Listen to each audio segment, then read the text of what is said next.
Headline news most affecting Chilliwack this week. Ag tourism back on track at Fantasy Farms. Is traffic management actually working at Cultus Lake? Spadina Avenue closed for the rest of the summer. As well, the Fraser Valley Bandits having a rough ride in St. Catharines. Thanks for watching. We are committed to providing local news and news that impacts our local audience from Harrison to Garrison, Greendale to Hope, and everywhere in between, including Agassiz, Cultus Lake, Little Mountain, Fairfield Island, Promontory, Chiacton First Nations, Yarrow, and Five Corners, Chilliwack. Our very special guest this week is the guy who runs Chilliwack Minor football, Chris Clark. All right, Chilliwack, let's get started. Just last week, Cultus Lake had been in the news for the wrong reasons. Traffic continues to be a concern. FVRD Regional Rep Tara Dixon posted to Facebook that she's heard the complaints loud and clear. A new multi-layered traffic management system went into place. That includes traffic cones Valley Road, as well as enforcing parking laws and a ton of towing. Drivers were actually parking in between the cones at Teapot Hill.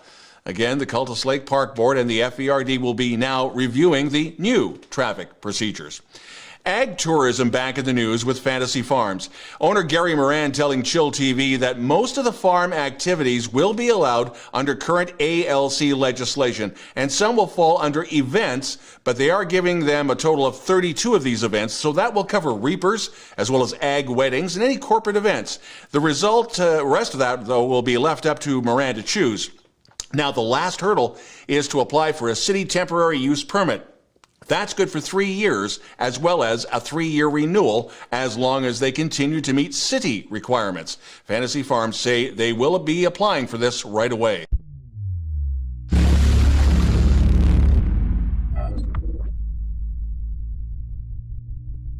Wasting away, watching clouds float by my window. I wait for the day, but it never seems to come. Tracing away on a map that I keep inside me. Only one way. Cyrus Center is working on developing a new supportive housing project for youth aged between 16 and 24.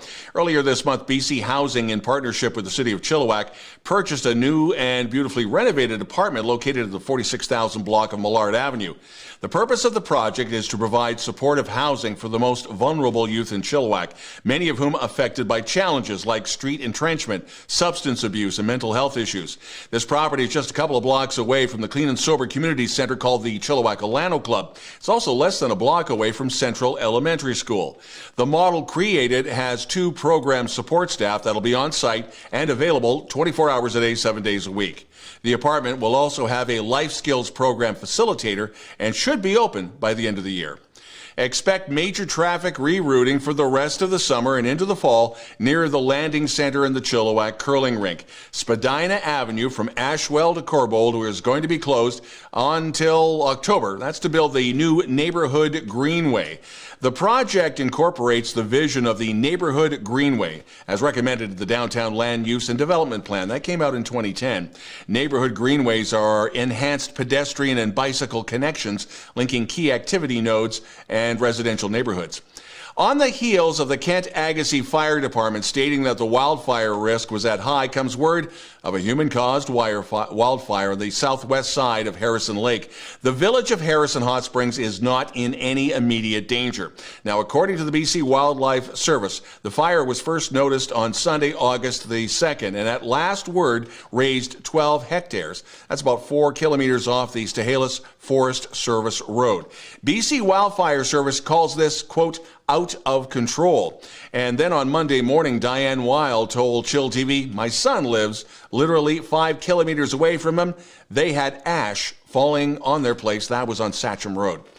Internet problems in Ryder Lake are However, with COVID and learning from home, students have had to deal with poor connections that freezes at the best of times. And working from home was a challenge as well. Ryder Lake citizens were told back in 2017 that improvements were coming. Nothing happened. In 2018, TELUS said the same thing. Then this past May, Chill TV spoke with Andy Harrington, who is spearheading the effort for a better connection. He did interviews with Chill TV and other TV outlets showing how choppy and freezy the connection was. His group did send letters to the province as well as the CRTC, the Canadian Radio, Television and Telecommunications Commission, as well as TELUS, which is the provider for some at Ryder Lake. A provincial response came just a couple of weeks ago, but Ann Kang, the BC Minister for Citizens Services, didn't come up with any answers. Basically, the CRTC oversees broadcast and the internet. The province really can't force the federal body to speed up, pardon the pun, the process. The federal government's new $1.7 billion universal broadband fund is meant to support rural connections. And of course, all of that as Ottawa deals with COVID and CERB. Chilliwack Fair is this weekend and will look and feel a whole lot different. The bulk of the fair will be online. This Friday night, though, the concert will be featuring Todd Richard and Appaloosa. It'll be drive-in style, but you have to have tickets in advance. No tickets will be sold on site. So go to the Chilliwack Fair website for more information. Wasting away, watching clouds float by my window. Chill TV Sports, the Fraser Valley Bandits started strong at the CEBL Summer Series, and after a two-game stumble, the Bandits finished 3-2 and the first round of the CEBL tournament in Southern Ontario, so they go to the playoffs. They beat the Niagara River Lions 70-57 to move into the next round. The Chilliwack Giants, just like any other minor sports organization, is dealing with COVID and the after effects. And we had a chance earlier to talk with Chris Clark, the president of the Chilliwack Minor Football Association, otherwise known as the Chilliwack Giants. Chill TV Sports, and we are having the pleasure of having a chat with Chris Clark, who is the president of the Chilliwack Minor Football Association, or affectionately referred to as the Chilliwack Giants. Talk about an oddball year, Chris. How have the Giants been able to hold on throughout this entire COVID pandemic?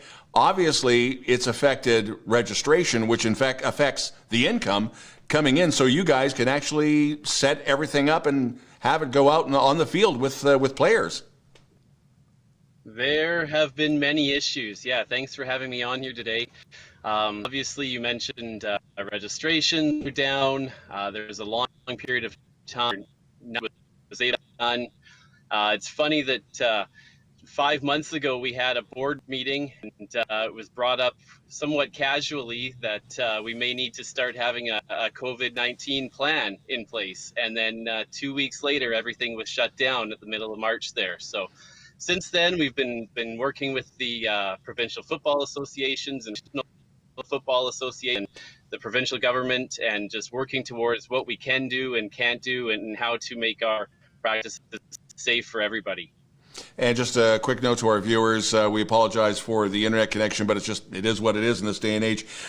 Chris, when it comes to the income too, and are we set up and ready to go with some form of a program for the fall? Will it be, can we do flag football, tackle football? What are we going to be doing? Yeah, actually, since the beginning of July, we've been running programs through the month of July, and then again in August. Registration is open for practices. Obviously, they're non-contact. Obviously, there are many different protocols in place as far as hygiene and check-in and thermometer checks and things like that. But we are going ahead with things as of July and hopefully continuing into the fall.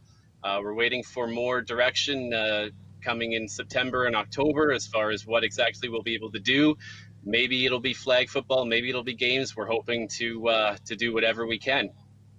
Now, the age range too is a lot of people will be wondering, can my son or daughter, but can my kid get involved? And what are the parameters? What are the age parameters for Chilliwack Minor Football?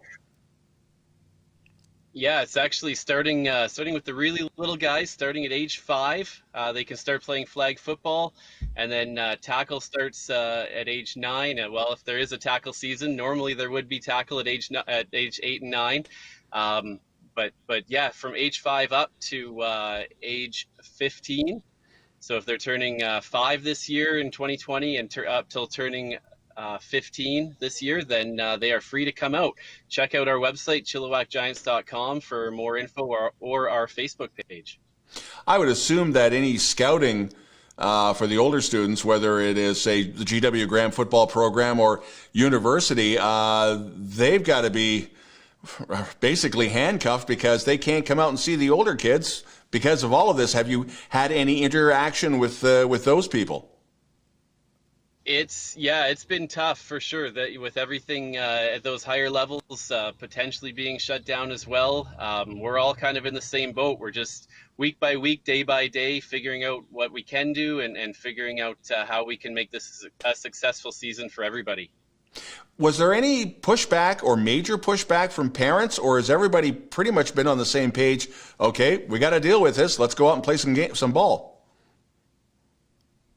It's been really good. We've had great parent cooperation with that. We've had some great parent volunteers step up to help with, like I mentioned, the extra check-ins when kids come and the athletes come and check in.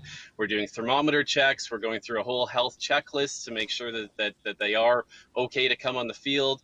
Our coaches do that as well. And so we've had a lot of people involved in that, and it's been really good to see so many people step up to help take care of these extra things that we have to do these days. Last week, the province of British Columbia doled out something like $1.5 million for minor sports, and I know Chilliwack FC said they're not sure if they qualify for any of this money. Have you been privy to any of that information after last week's media release, and will Chilliwack minor football get any of that, or is that still something you're trying to figure out? That's exactly it. It's so much is happening so quickly these days, with all the different types of announcements, whether it's money or guidelines or different rules. Everything's happening so quickly. To keep on top of it is becoming a full-time job. Obviously, we can use the financial support, and we'll do whatever we can to see if we do qualify for that. Well, Chris, don't be a stranger. You are always welcome here at Chill TV Sports. Thanks for having me. That is Chris Clark, the president of the Chilliwack Minor Football Association, or better known as the Chilliwack Giants program. And you're watching Chill TV's News of the Week. Chill TV weather this August weekend will see some instability roll through. It's a mix of sun and cloud and a very good chance of showers due to the humidity and highs in the low 20s. If you'd like to participate in reporting the news in Chilliwack and you got a story you think we should know about, send us a note to news@chilltv.ca. We'd love to hear from you. That's the news this week. I'm Don Lane.